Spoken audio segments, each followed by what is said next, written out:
Bienvenidos a 360 grados, una visión global de la noticia, un espacio para debatir sobre todo lo que sucede en Colombia y en el mundo. Y hoy empezaremos 360 hablando de la crisis política venezolana, donde ahora Enrique Capriles formalmente pidió impugnar las recientes elecciones presidenciales y los resultados, ante lo que el presidente Nicolás Maduro reaccionó diciendo que hay un plan para desestabilizar Venezuela y asesinarlo, dirigido por el expresidente colombiano Álvaro Uribe. El controvertido presidente venezolano tildó de ridiculez la impugnación de las elecciones y reafirmó que la derecha está en complicidad con los exdiplomáticos estadounidenses Roger Noriega y Otto Reich, y desde Bogotá el expresidente Uribe para acabar con su vida. Hoy debate a la crisis en Venezuela. Y también hablaremos esta noche de la visita de Barack Obama a México y Centroamérica, donde la lucha antidrogas fue un tema principal. El presidente estadounidense se afirma seguirá en la cooperación de la lucha contra las drogas y podría darse un cambio crucial para reducir la violencia y el tráfico de armas. ¿Cuáles serán esos cambios de los que habló Obama? Debate en 360 y no se muevan, que ya en segundos le doy la bienvenida a nuestros invitados. Tienen planes para eliminarme físicamente.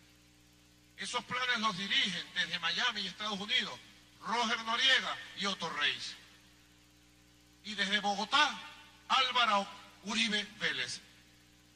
Uribe está detrás de un plan para asesinarme. Uribe es un asesino, Uribe. Yo ya tengo elementos suficientes de que él está conspirando. Y hay sectores de la derecha venezolana en comunicación con él para eso.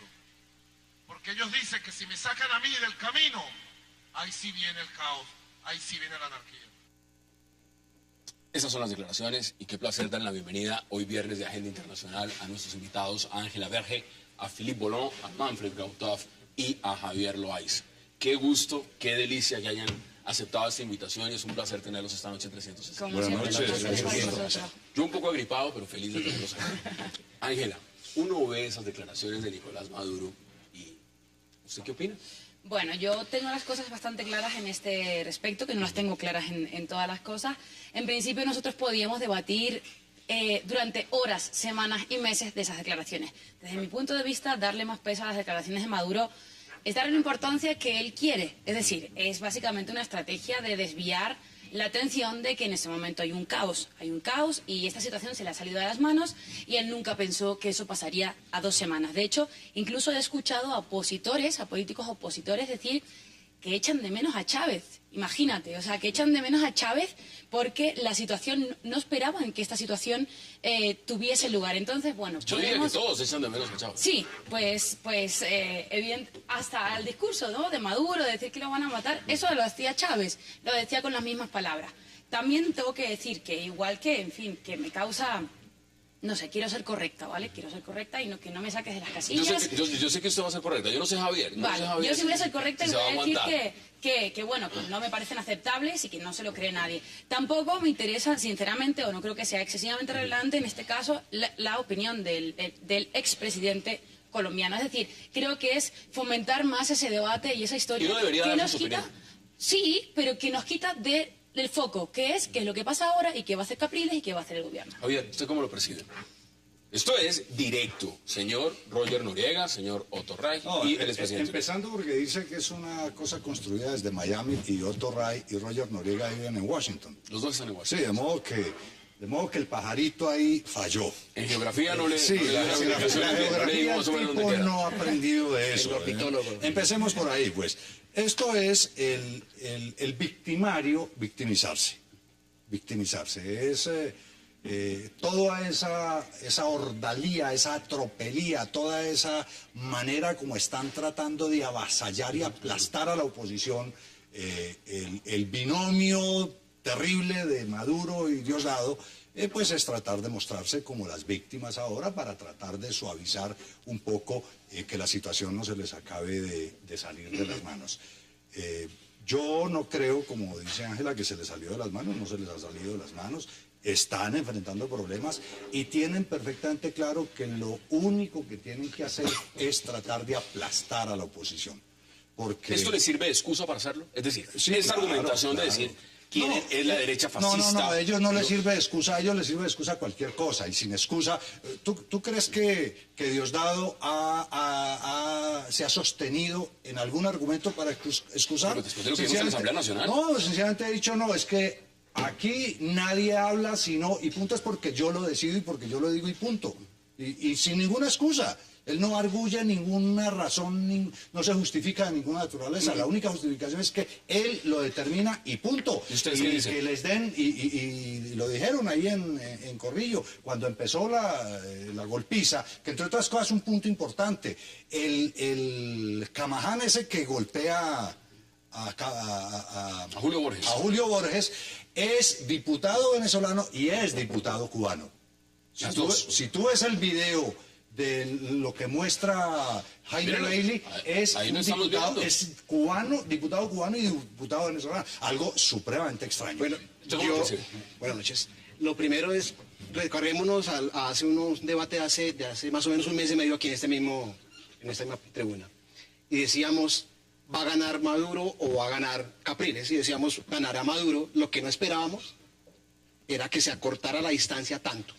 Entonces, para mí es la mejor, digamos que fue la mejor posición en que quedó Capriles, fue esa. Porque si hubiera quedado presidente, tendría que haber enfrentado el siguiente escenario: 50% de desabastecimiento, 33% de inflación, devaluación rampante, y lo que dice un informe interno de la campaña de Nicolás Maduro, que es una bomba atómica económica. Es el peor escenario, entonces hubiera sido... Y legislativa, vea las imágenes, y ahí está el señor. Bueno, pero tú en un programa de esos dijiste que ganaba Maduro. Yo dije, sí, gana ganaba Capriles, pero no le entregan el poder, que es lo que ocurrió. Pero parándolo ahí, y es, ¿qué va a suceder? Y uno esperaría, un análisis que se hace es, ¿cuándo debería rebotar el régimen y caer brutalmente? Hay un dato que se llama déficit fiscal primario. Ese déficit fiscal en el año 92 llegó a su punto más alto. Hizo una curva larga y vuelve a estar en ese mismo punto en el año 2016. Yo veo que todo esto que está sucediendo acorta la distancia a que la crisis sea ahora. Pero vamos al punto. Una cosa es el escenario en Venezuela y lo que va a pasar en Venezuela. Pero, Filipe, que el señor Maduro, que ha dicho que le hablan los pájaros y le dan instrucciones de gobierno, que a pesar de lo que está pasando, está el antecedente de lo que ocurrió en la Asamblea Nacional de Venezuela. La señora María Corina Machado la golpearon enfrente del señor Diosdado Cabello y le fracturaron la nariz en 4 partes. Y ahora encontramos a un señor presidente diciendo, es que a mí me van a matar, desde Miami. Un expresidente colombiano y estadounidense. La teoría del complot ¿Eso qué es? la teoría del complot es utilizar viejas recetas. Antes era justamente George Bush atacando a Chávez, ahora lo buscan más cercanos, entonces continúan con esa teoría, es decir, que están tomando el pueblo venezolano, pero para mí de los dos lados, no solo también la cuestión. Que antes le funcionaba a Chávez y ahora no le funciona. Hay que ver si no le funciona, es decir, que hay que ver si no le funciona. Si antes era 49% a favor de Capriles, yo no creo que sea 49%, puede ser mucho más. En este momento yo creo que les interesa a los dos, es decir, que la oposición en este momento tomar el poder sería estúpido, entonces no es el mejor momento pero para... ¿cómo lo va a tomar si no tiene el apoyo de los militares? No puede. Obviamente. Y por la vía democrática le roban las elecciones. Pero para Capriles es una buena posición. En este momento ya es un líder frente a la oposición. Es decir, que es un líder ya conocido, que ya saben que puede negociar con él a pesar de lo que está pasando. Este señor ha dicho que es ridículo. Pero los dos se están volando. Es decir, lo que está haciendo tampoco él no es algo que justamente valora lo que es la situación. Es decir, que de negar justamente el resultado es totalmente absurdo. Entonces está buscando ponerle aceite justamente en el fuego. A ver, entonces, el señor está diciendo... No, pero es que Capriles no está negando el resultado.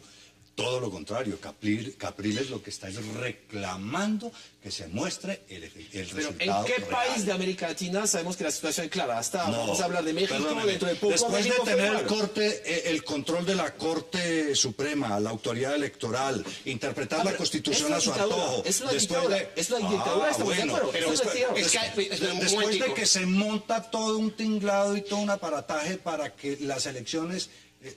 Lo hemos dicho muchas veces, es que una esencia de la democracia es que haya reglas ciertas para resultados inciertos. Eso lo sabes tú, y eso se lo enseñan a los alumnos. Y resulta que cambian porque ¿cómo vas a dar un argumento distinto? No estoy diciendo eso. Yo siempre... Tú eres un científico, siempre político, por Dios. ¿Cómo vas a cambiar? Los tipos cambian No, la no, regla, no, cambian la ecuación de reglas inciertas para resultados ciertos. Y tú vienes a decir ahora, pues, a validar Ya le la pasó, cosa. No sí, valide, es decir, que es una dictadura, lo sabemos. Es decir, que esos resultados para Pero mí... es una estas personas- dictadura legitimada por los gobiernos de América Latina. claro, por los Eso es otro tema, Eso es señores, otra cosa. eso es otro Eso es tema. otra Mire, cosa. veamos Ahí declaraciones estamos. justamente de Eso es Enrique otro- Capriles al respecto.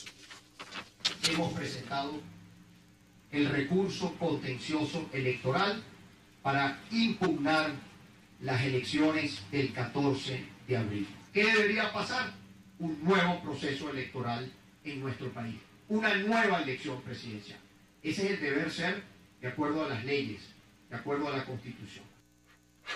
Ángela, mientras el señor Enrique Capriles entra en una rueda de prensa a impugnar esos resultados, el señor Nicolás Maduro interrumpe en cadena nacional y rompe absolutamente todo. Aquí entro yo, vamos a hablar de otros temas, vamos a hacer lo que sea. Bueno, ¿qué está pasando realmente? Porque usted lo ha dicho, esos son como cortinas de humo en su opinión. Total. Es decir, Creo que son unas cortinas de humo, además aprendidas de los 14 años de Chávez. Es decir, lo que pasa es que lo que decíamos, había una efectividad con Chávez porque había una personalidad, había una figura que no funcionan exactamente como Maduro, aunque las intente copiar en cuanto en estilo, en palabras, en verbos, en absolutamente todo. esa Pero gente ella no. necesita tener un enemigo Sí, claro. puesto y fijarlos, es decir, Sí, para, ¿y sabe qué? puede ser Bush, ¿Y sabe puede ser qué? Uribe, puede ser cualquier Lo persona, que tenerlo pasa ahí. es que si seguimos, quiero decir, a mí me parece muy coherente la posición de la oposición, me parece muy coherente, pero creo que se sigue, de alguna manera, se sigue alimentando esta situación. Es decir, a lo mejor habría que dar un paso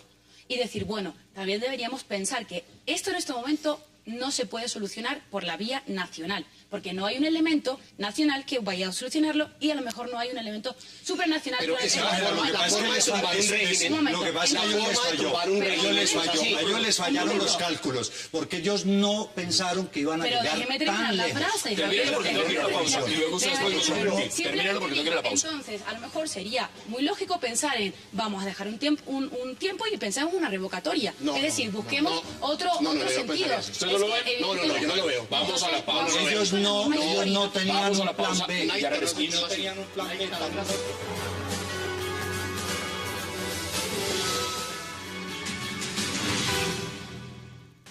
Esos planes los dirige Según el mandatario venezolano, hombres armados estarían listos para ingresar a Venezuela desde una zona selvática para lanzar un ataque en su contra.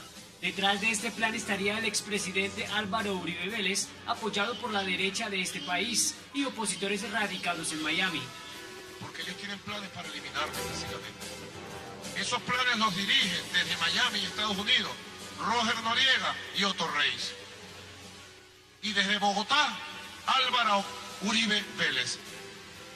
Uribe está detrás de un plan para asesinarme. Uribe es un asesino, Uribe. Yo ya tengo elementos suficientes de que él está conspirando. Y hay sectores de la derecha venezolana en comunicación con él para eso. Porque ellos dicen que si me sacan a mí del camino, ahí sí viene el caos, ahí sí viene la anarquía. El presidente Maduro calificó como asesino al exmandatario colombiano y manifestó tener pruebas suficientes de ello. Ante las fuertes acusaciones de Nicolás Maduro, el expresidente Álvaro Uribe respondió a través de su cuenta de Twitter. A la inmadura acusación de la dictadura descabellada por el fraude y la violencia, una única respuesta: que se repitan las elecciones. La diferencia entre Uribe Vélez y el gobierno venezolano ha sido marcada, donde Uribe ha manifestado que Venezuela conecta con la guerrilla de las FARC, permitiendo la permanencia en su territorio. Regresamos a 360 y yo les lanzo una pregunta. Si alguien le quisiera hacer daño a Venezuela, ¿hay que dejar a Maduro en la presidencia o no? Sí, hay que dejar a Maduro en la presidencia. Ya está listo. Y le respondo a Ángela que estamos en ese punto. Ahí, mire, Ángela planteó algo muy que se está viviendo en Bogotá.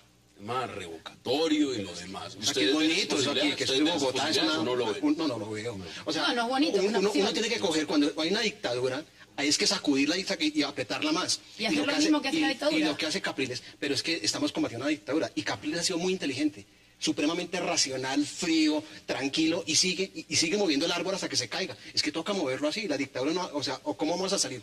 Si se retira Capriles, se va a Miranda y sigue gobernando, baja la ola y se empieza la consolidación otra vez de este gobierno dictadura cubano que hay en Venezuela. Eso no puede ser así, eso tiene que ser de otra forma y es moviéndole más fuerte el piso a Maduro. Usted ponía y que ayuda al un tema que es clave verlo en la perspectiva de lo que significa la presidencia de Nicolás Maduro.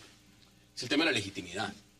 Porque es un presidente que, gústele a unos o a otros no, cuenta con el respaldo regional. Y lo tiene claramente. Y es un respaldo que se lo dieron de manera directa, en un consenso claro, en UNASUR. ¿Cómo ve usted eso, Filipe? No, es las reglas de la democracia, es decir, que ya es una persona que ya tiene todo el poder. Entonces, aquí es decir que obviamente muchos estados de La Plata entonces lo apoyaron, pero eso fue la negociación, lo que hizo a nivel de política internacional. Y no podemos, el problema es que estamos jugando con unas reglas que permiten crear dictaduras. Yo entiendo que entonces, él lo jugó muy bien. Yo entiendo que eso lo haga Argentina, porque Argentina está envainada con la deuda externa argentina, la tiene Venezuela. Pero no está Perú. Pero si es que el ministro de Economía de Argentina y el señor sale en un video y no es capaz de hablar de inflación. No puede hablar de inflación porque si habla de inflación el señor se corta en la entrevista. La democracia puede abortar o hacer nacer una dictadura, y eso es el caso. Ahora, la posición específicamente de Colombia, del gobierno colombiano, es una vergüenza. Una absoluta vergüenza. Sí. Porque el presidente Juan Manuel Santos, a las 4 de la tarde del día 15 de abril, legitimó una dictadura.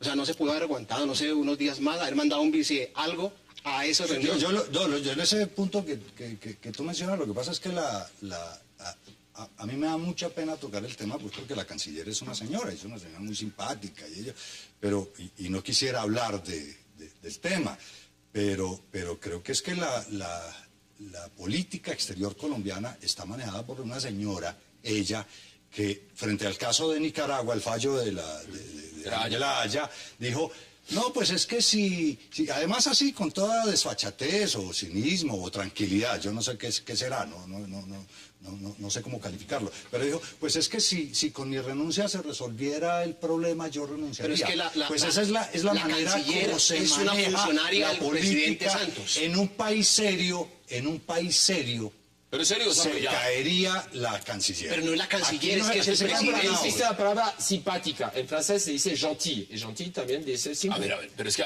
vamos por partes, mire. Colombia presidió el Consejo de Seguridad de Naciones Unidas y la primera propuesta que hizo cuando los temas fundamentales eran el tema en Siria, tema fundamental. La propuesta de Colombia fue servir tinto caliente en la mesa. O sea, fue su propuesta. Esa es la política exterior colombiana en este momento. Servir tinto caliente. Esa era su preocupación. No, y por eso yo sí comparto que es una vergüenza. Si eso es lo que hace en el Consejo de Seguridad de la ONU, proponer tinto caliente, ¿qué puede proponer la diplomacia colombiana frente al tema de Nicolás Maduro? Miren, yo entiendo que es que el tema de la posición de Colombia pues enerva mucho la sangre, pero bueno, vemos la diplomacia de los países. A mí no me enerva, a mí me afecta mi razón. Porque le enerva la sangre. Entonces, en un gobierno, hacer una frase desde el principio hasta el final, nada más, señores. Luego ustedes se meten conmigo, pero déjenme terminar la exposición al menos.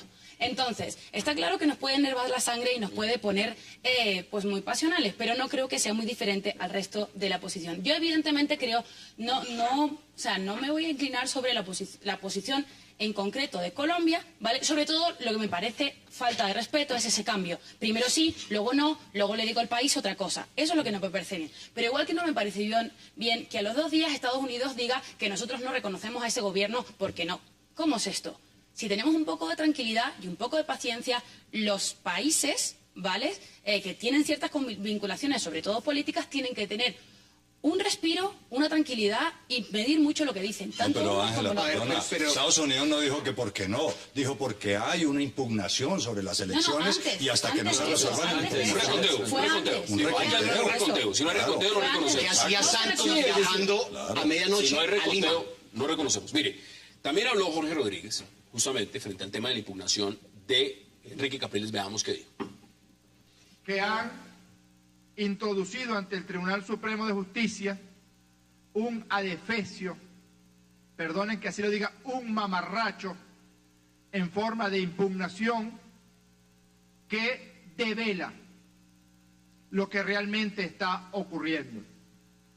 Un fraude continuado a la Constitución, a las leyes, a las instituciones de la República y a la democracia venezolana. Eso dice el jefe. Los primeros que es como el video que presentó el gobierno de Venezuela sobre sobre el tema de la trifulca en la Asamblea Lo que Nacional. presentó Hojilla haciendo la visita Que muestran a Borges con un maletín y con una cosa. ¿Y qué era? Porque les toca a escondidas para poder sacar una pancarta porque no los asesinan, por Dios. Filipe, no, de acuerdo. No, el problema en este momento es decir que yo no estoy de acuerdo de sacudir justamente el árbol sea la mejor solución, porque está sacudiendo al pueblo de Venezuela que está tomando de marango, de tonto.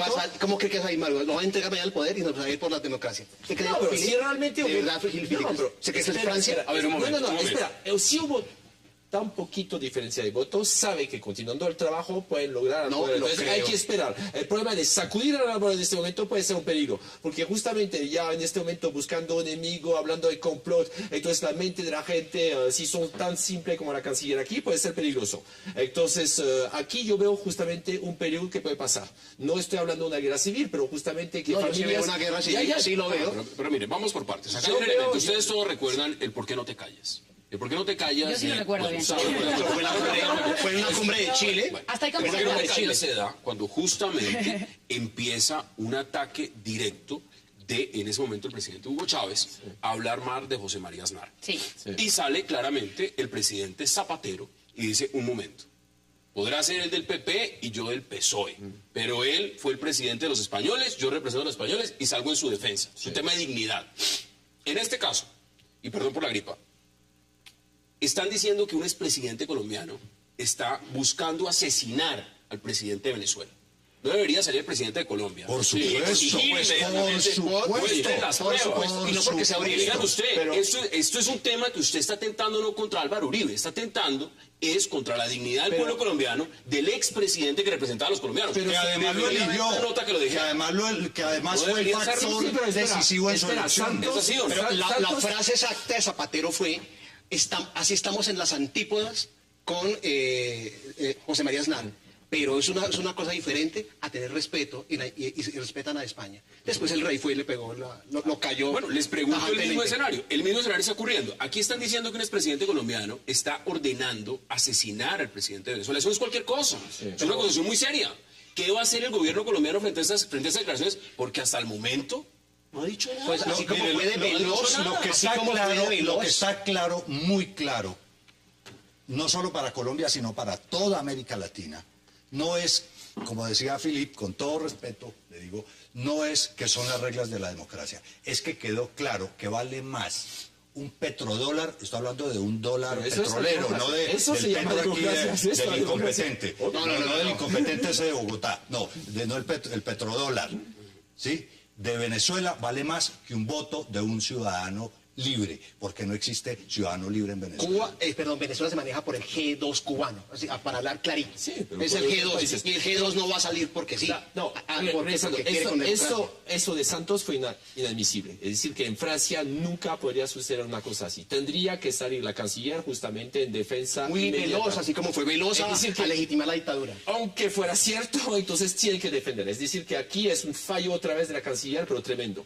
Es decir, pero ¿por qué la canciller y el presidente dónde está? No, también después, pero es decir que utilizar justamente el orden diplomático. No, entonces claro, aquí no está. Los ministros son como fusibles que en los momentos críticos totean, salen y se cambian. Para eso hay conclusiones, porque también quiero hablar de Obama y de lo que está pasando. Entonces, vamos a hacer la pausa. Entramos en conclusiones de este tema y vamos a hablar de Obama en México y en Centroamérica. Hagamos la pausa en 360.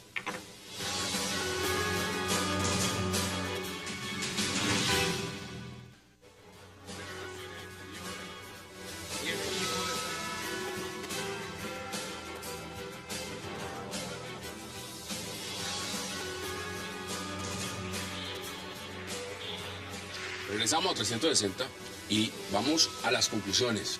Ángela, deme sus conclusiones sobre este tema. Las conclusiones son rápidas. Creo que debemos quitar el humo que nos está nublando un poco la vista.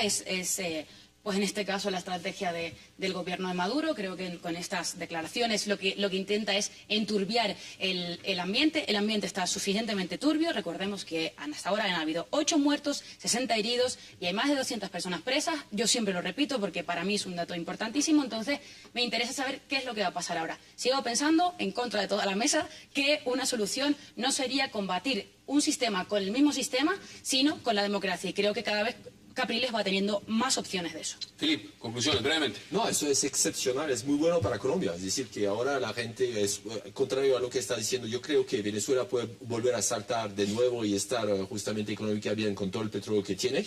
En este momento, la inversión internacional prefiere venir a un país más decente, que es Colombia, que quedarse en Venezuela. Entonces, lo que está pasando favorece justamente al pueblo colombiano. Conclusiones. 86 homicidios por 100.000 habitantes. Esa es la tasa de homicidios de Venezuela. Esa dictadura no sale sino a patadas, así. Y esto no es otra forma. Entonces Capriles va a tener que seguir haciendo presione.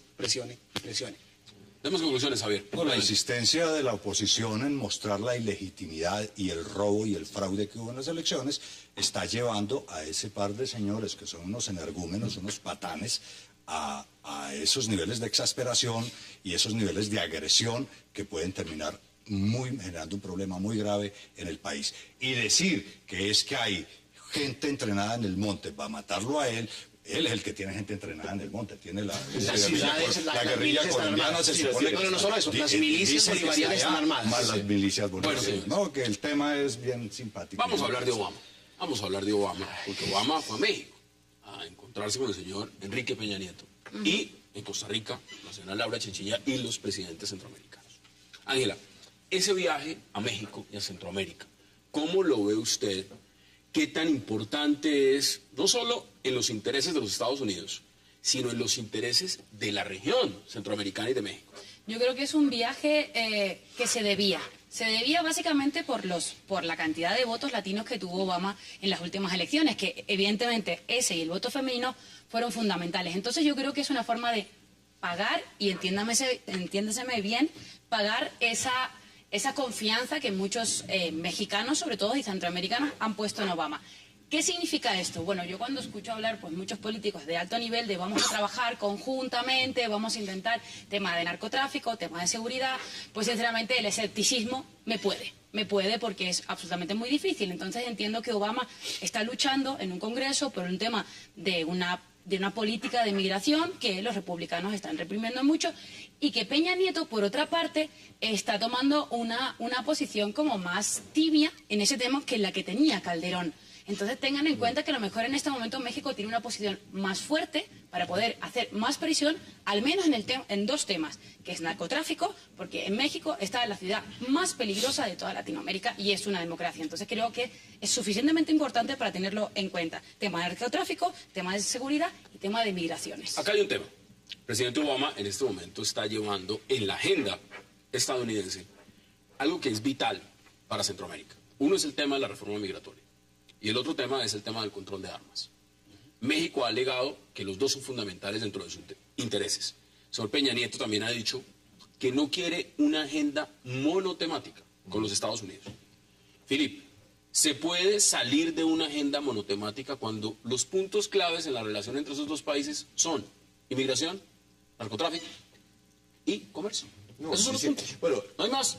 Para ello, pero hablando de esos dos países, están íntimamente enlazados, es decir, que México depende 100%, a 80% de Estados Unidos. Es decir, que su Pero porque le apostó a eso. Le apostó al NAFTA, le apostó a su integración con los Estados Unidos. Eso fue lo que le apostó. Sí, pero está totalmente amarrados. Es decir, que es una necesidad en este momento. El tema de inmigración que se estaba negociando en Estados Unidos, eso es un tema. Yo estoy de acuerdo que Obama está en discurso de campaña. Entonces está pagando su campaña, está en discurso de campaña, la forma de expresarse.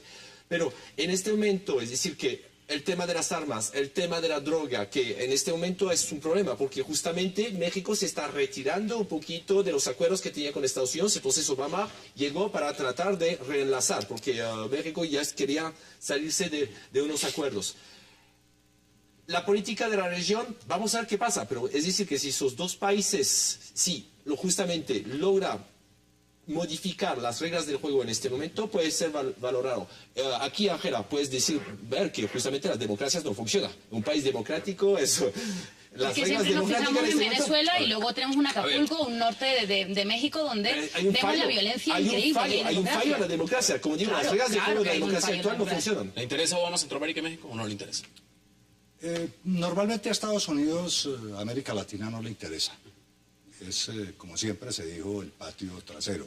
A Obama le interesa ahora hacer un guiño desde el punto de vista que el voto hispano y le dio la presidencia. Le dio la presidencia, pues se fortalezca en torno de él, y por supuesto que viajar a América Latina, eso se ve como una respuesta.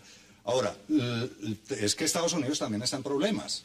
Estados Unidos tiene un problema económico muy serio, y precisamente el enfoque que le dan a las reuniones que salga del tema, como lo había planteado Calderón, que era el tema de seguridad y narcotráfico, y vayan hacia dos temas. Un tema que le interesa a Obama, que es el tema migratorio, y que le interesa a México porque un porcentaje muy grande de los 11 millones de ilegales es mexicano, el mayor porcentaje, más de la mitad son mexicanos. Entonces le interesa a México. Sí, todos pasan por México. Todos pasan por allá.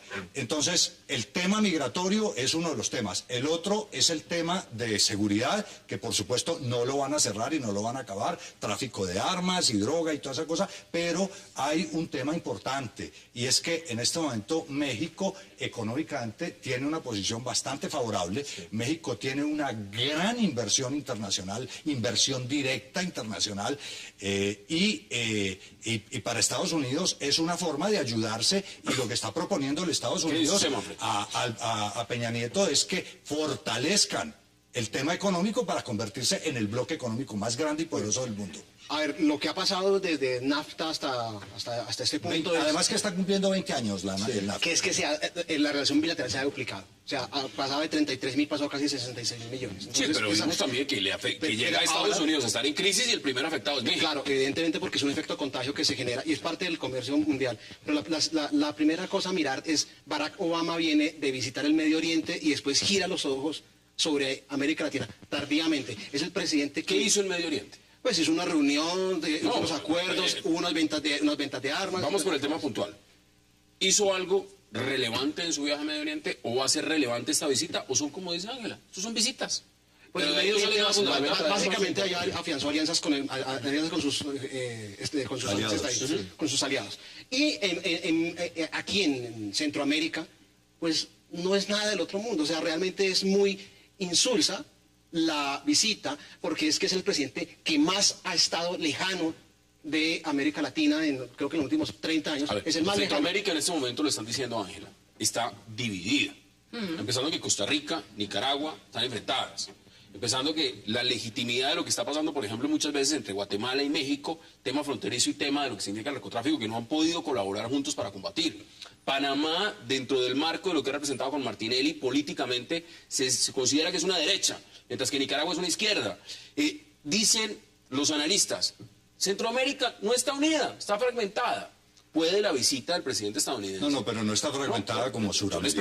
Yo les pregunto, ¿puede la visita del presidente estadounidense marcar un consenso en la región? No. No lo puede hacer. Yo creo que el problema gravísimo de Centroamérica... Así grande. Es decir, hace esa visita a Costa Rica básicamente, y desde mi punto de vista, por una cuestión de seguridad. Es decir, Obama no se va a meter en un país como Honduras ni como Salvador por los problemas tan fuertes de seguridad que tiene. No creo. O sea, a lo mejor la visita de México sí tiene unos fines más económicos, como decía Javier. Sobre todo yo creo que el tema de la migración, los migrantes son irregulares, no ilegales, nunca somos ilegales, somos personas irregulares en tal caso. Entonces, el de Costa Rica es ese guiño a Centroamérica, y creo que fue una especie de excusa de, ya que estoy en México, voy a Centroamérica y hago ese guiño. Pero creo que el tema de Costa Rica es eso, un guiño. Sí estaba hablando, por ejemplo, estaba viendo por la CNN esta tarde la rueda de prensa que estaba dando Obama, y estaban hablando pues temas muy puntuales, tema de educación, tema de producción de gas, pero de consolidación de la región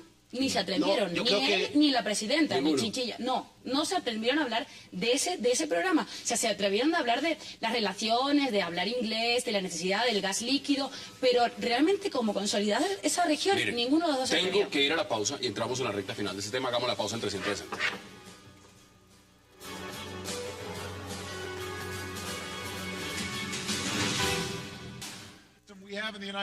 El sistema de inmigración que tenemos en Estados Unidos no refleja nuestros valores. Separa a las familias cuando deberíamos estar uniéndolas. Es como forzar a millones de personas a vivir en las sombras. Nos priva de los talentos de tanta gente joven, pese a que los inmigrantes han sido siempre el motor de nuestra economía. Regresamos a 360 y quiero que este último bloque lo aprovechemos no solo para las conclusiones, sino para uno de los temas fundamentales de lo que significa Estados Unidos en la región. Y cuando hablo de la región de Centroamérica, es el narcotráfico, es el tema del narcotráfico. La gran pregunta es si el modelo, que muchos consideran ha fracasado, debe empezar a cambiarse desde Washington y debe empezar a imponerse un nuevo modelo de combate en Centroamérica. ¿Qué dice usted al respecto? Pues desde hace muchos años que se habló en Colombia de la idea de que la droga había que legalizarla. Siempre se discutió y siempre se argumentó, y me parece muy entrado en razón, es que Colombia no podía hacerlo solo. Y no solo Colombia, como esto es el mundo, es un mundo en las Naciones Unidas hay 200 y pico de países, pero así hubiera 180 países a favor de la legalización de las drogas, si los ricos y poderosos no lo aceptaran, eso no tendría camino. El hecho de que Estados Unidos empiece a cambiar de alguna manera su visión o dar señales, porque están apenas dando señales, no hay nada serio todavía en eso, yo creo, pero el hecho de que empiece a dar señales de un cambio, o sea, que lleguen a la conclusión de que efectivamente ha sido un fracaso la política, o sea, porque el fracaso de la política no es que la política haya fracasado en sí misma, sino porque fue solamente por el lado de la fuerza. Solo combate. Aquí a Colombia yo me acuerdo, cuando empezó el Plan Colombia, el problema era que había 120.000 hectáreas de sembrado. Y han gastado toda la plata del Plan Colombia y hay 140.000 hectáreas. Estamos hablando de Centroamérica. El tema de Centroamérica no es cultivo. El tema de Centroamérica es tráfico. Ahí voy.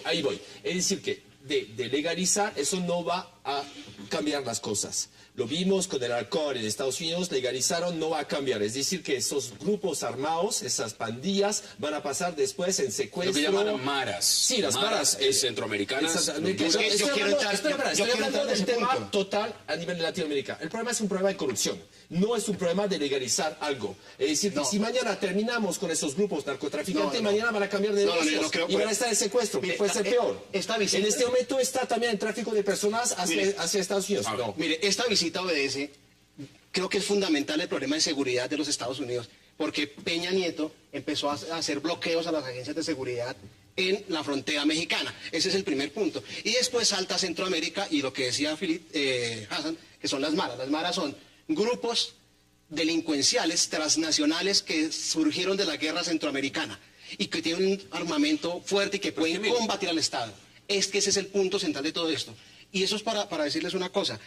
Claro que Estados Unidos tiene que cambiar su política porque sus costos, o sea, todo lo que ha invertido ha favorecido más a los países donde ha ido la inversión que al mismo Estados Unidos. Y hay varios informes académicos que reportan ese punto. Tiene que girarlo por su impacto sobre su economía propia. Sí, pero la pregunta es, ¿se acaba con la droga? Hay estudios que dicen, por ejemplo, que de 1 kilo de coca, que es más productivo, que de 1 kilo de coca o 1 gramo, yo esos temas no los pero de $1.000 de ganancia en la calle, en los Estados Unidos o en Europa, de no sé, 1 gramo o lo que se venda por $1.000 de droga, de esos, a los colombianos y a toda la mafia de traficantes, sumado a los productores, cultivadores y traficantes mayoristas, les queda el 17%. Sí. Es decir, el 83% se le queda a los detallistas, a los distribuidores. El negocio allá es muy grande. Centroamérica está viviendo, y lo dice literalmente, está en llamas por el narcotráfico. Países como Honduras son plataforma. Países como México están los carteles mexicanos. Países como Panamá sirven para el lavado de activos. Países como Costa Rica están sirviendo también como puente y entrada del narcotráfico que viene de Sudamérica. Hassan, con un tema muy irónico. Lo que ha dicho con un tema muy irónico, es que todo lo que hizo Calderón en México contra las bandas criminales, los hizo desplazar hacia Guatemala y hacia los países. ¿Qué puede hacer Obama? Pero es que es evidente. Entonces, a mí me parece, Obama evidentemente necesita el consenso de un Congreso y entonces solamente con su Congreso lo tiene difícil. A mí lo que me parece muy interesante y que puede ser un símbolo interesante tanto a la región, o sea, a México y a Centroamérica, es que es el primer presidente norteamericano que ha admitido esa culpa dentro de todo este proceso. El resto, claro, el resto de los presidentes han dicho, bueno, eso es un problema puntual de México, en tal caso que evidentemente si el narcotráfico de armas y de droga está con la frontera con Estados Unidos, por algo será, no es una cuestión geopolítica al azar. Y en Centroamérica pasa lo mismo. Es el primero que ha dicho, nosotros tenemos que asumir nuestra corresponsabilidad con este problema. Otra cosa es que se pongan manos a la obra. Yo sí estoy de acuerdo con Javier, yo sí he pensado muchas veces en el tema de la legalización de la droga. Hoy Obama dijo que no, que él no estaba pensando en eso y no se le pasaba por la cabeza. Pero bueno, sí que creo que al menos sí que debería estar sobre la mesa, aunque no se apruebe. Pero nos quedan 3 minutos, deme sus conclusiones en 40 segundos. Primero, lo que dije es la visita del presidente Obama a Estados Unidos, a Centroamérica obedece un tema de seguridad nacional. Y lo que está diciendo Ángela es muy cierto. Obama, en eso sí tiene toda la razón, abrió el debate de una responsabilidad o una posible llegar a una legalización. Pero eso no lo dijo solamente él, había muchos académicos que han dicho eso. Uno es Milton Friedman, hace mucho tiempo dijo eso. Ese es el punto 2. Y segundo es que tampoco está encontrando respuesta en los países centroamericanos hacia Estados Unidos y tiene problemas. Es decir, que reconoció justamente una corresponsabilidad, valorando justamente el vecino. Entonces es un trabajo. Quiero regresar sobre la legalización de la droga, será una catástrofe. Yo creo que será una catástrofe porque escogieron otro negocio que es la prostitución y es la trata de personas. Conclusiones, Javier, en 40 segundos. Concluimos este debate. Pues yo creo que para Centroamérica el tráfico de drogas es un problema de seguridad, es un problema de salud, es un problema de economía, es un problema cultural.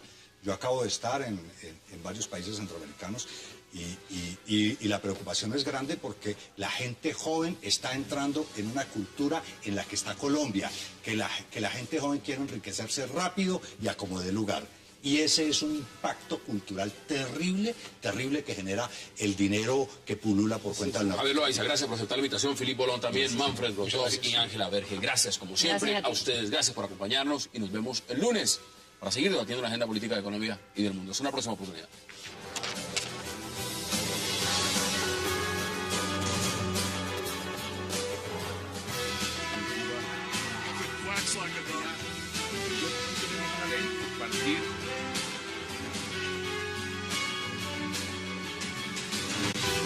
Hubiera quedado presidente, tendría que haber enfrentado el siguiente escenario: 50% de desabastecimiento, 33% de inflación, devaluación rampante y lo que dice un informe interno de la campaña de Nicolás Maduro, que es una bomba atómica económica. Es el peor escenario, entonces hubiera sido... Y legislativa, vea las imágenes, y ahí está el señor. Bueno, pero tú en un programa de esos dijiste que ganaba Maduro. Yo dije, sí, gana Capriles, pero no le entregan el poder, que es lo que ocurrió. Pero parándolo ahí, y es, ¿qué va a suceder? Y uno esperaría, un análisis que se hace es, ¿cuándo debería rebotar el régimen y caer brutalmente? Hay un dato que se llama déficit fiscal primario. Ese déficit fiscal en el año 92 llegó a su punto más alto. Hizo una curva larga y vuelve a estar en ese mismo punto en el año 2016. Yo veo que todo esto que está sucediendo acorta la distancia a que la crisis sea ahora. Pero vamos al punto. Una cosa es el escenario en Venezuela y lo que va a pasar en Venezuela. Pero, Filipe, que el señor Maduro, que ha dicho que le hablan los pájaros y le dan instrucciones de gobierno, que a pesar de lo que está pasando está el antecedente de lo que ocurrió en la Asamblea Nacional de Venezuela. La señora María Corina Machado la golpearon enfrente del señor Diosdado Cabello y le fracturaron la nariz en 4 partes. Y ahora encontramos a un señor presidente diciendo, es que a mí me van a matar, desde Miami.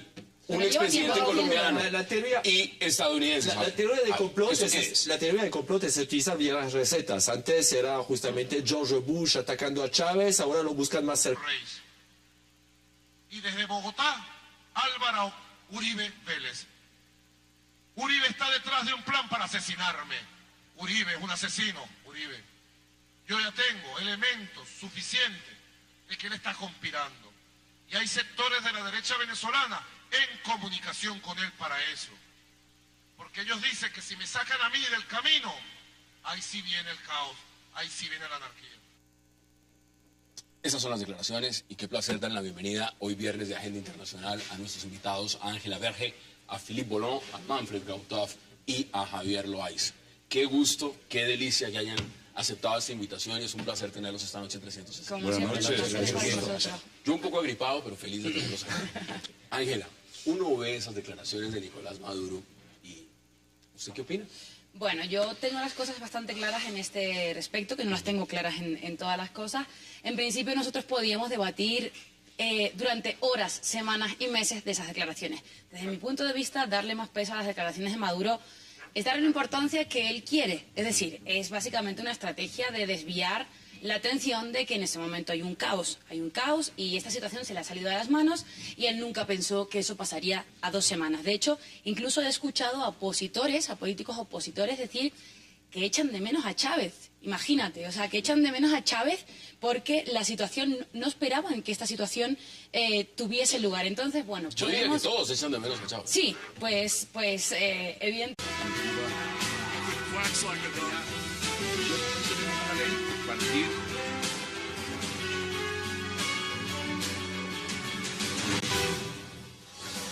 Bienvenidos a 360 grados, una visión global de la noticia, un espacio para debatir sobre todo lo que sucede en Colombia y en el mundo. Y hoy empezaremos 360 hablando de la crisis política venezolana, donde ahora Enrique Capriles formalmente pidió impugnar las recientes elecciones presidenciales y los resultados, ante lo que el presidente Nicolás Maduro reaccionó diciendo que hay un plan para desestabilizar Venezuela y asesinarlo, dirigido por el expresidente colombiano Álvaro Uribe. El controvertido presidente venezolano tildó de ridiculez la impugnación de las elecciones y reafirmó que la derecha está en complicidad con los exdiplomáticos estadounidenses Roger Noriega y Otto Reich, y desde Bogotá el expresidente Uribe para acabar con su vida. Hoy debate a la crisis en Venezuela. Y también hablaremos esta noche de la visita de Barack Obama a México y Centroamérica, donde la lucha antidrogas fue un tema principal. El presidente estadounidense se afirma seguirá en la cooperación de la lucha contra las drogas y podría darse un cambio crucial para reducir la violencia y el tráfico de armas. ¿Cuáles serán esos cambios de los que habló Obama? Debate en 360 y no se muevan, que ya en segundos le doy la bienvenida a nuestros invitados. Tienen planes para eliminarme físicamente. Esos planes los dirigen desde Miami y Estados Unidos Roger Noriega y Otto. Están enfrentando problemas y tienen perfectamente claro que lo único que tienen que hacer es tratar de aplastar a la oposición. Porque... ¿Esto les sirve de excusa para hacerlo? Es decir, sí, esa claro, argumentación de decir quién es la derecha fascista. No, a ellos no les sirve de excusa, a ellos les sirve de excusa cualquier cosa. Y sin excusa, ¿tú crees que Diosdado se ha sostenido en algún argumento para excusar? Pero después de lo que vimos en la Asamblea Nacional. No, sencillamente he dicho no, es que aquí nadie habla sino, y punto, es porque yo lo decido y porque yo lo digo y punto. Y sin ninguna excusa. Él no arguye ninguna razón, no se justifica de ninguna naturaleza. La única justificación es que él lo determina y punto. ¿Y ustedes qué dicen? Que les den, y lo dijeron ahí en Corrillo, cuando empezó la golpiza, que entre otras cosas un punto importante, el Camaján ese que golpea a Julio Borges es diputado venezolano y es diputado cubano. Si tú ves el video de lo que muestra Jaime Bailey, es un diputado, es cubano, diputado cubano y diputado venezolano, algo supremamente extraño. Bueno, buenas noches. Lo primero es, recorrémonos a hace unos debates de hace más o menos un mes y medio aquí en esta misma tribuna. Y decíamos, ¿va a ganar Maduro o va a ganar Capriles? Y decíamos, ganará Maduro. Lo que no esperábamos era que se acortara la distancia tanto. Entonces, para mí es la mejor, digamos que fue la mejor posición en que quedó Capriles, fue esa. Porque si... Hasta el discurso, ¿no?, de Maduro, de decir que lo van a matar, eso lo decía Chávez, lo decía con las mismas palabras. También tengo que decir que igual que, en fin, que me causa... No sé, quiero ser correcta, ¿vale? Quiero ser correcta y que no me saques de las casillas. Yo sé que usted va a ser correcta, yo no sé Javier. Vale, yo sí voy a ser correcta y voy a decir que bueno, pues no me parecen aceptables y que no se lo cree nadie. Tampoco me interesa, sinceramente, o no creo que sea excesivamente relevante en este caso, la opinión del expresidente colombiano. Es decir, creo que es fomentar más ese debate y esa historia ¿Y no debería que dar nos su quita... opinión? Sí, pero que nos quita de el foco, qué es lo que pasa ahora y qué va a hacer Capriles y qué va a hacer el gobierno. Javier, ¿usted cómo lo preside? Esto es directo, señor Roger Noriega, señor Otto Reich y el expresidente. Empezando porque dice que es una cosa construida desde Miami y Otto Reich y Roger Noriega viven en Washington. Los dos están en Washington. Sí, de modo que el pajarito ahí falló. En geografía no le... Sí, no le la da una indicación, geografía no le digo el más o menos dónde tipo queda. no ha aprendido de eso. Empecemos por ahí, pues. Esto es el victimario victimizarse. Victimizarse. Es toda esa ordalía, esa tropelía, toda esa manera como están tratando de avasallar y aplastar a la oposición, el binomio terrible de Maduro y Diosdado, pues es tratar de mostrarse como las víctimas ahora para tratar de suavizar un poco que la situación no se les acabe de salir de las manos. Yo no creo, como dice Ángela, que se les salió de las manos, no se les ha salido de las manos.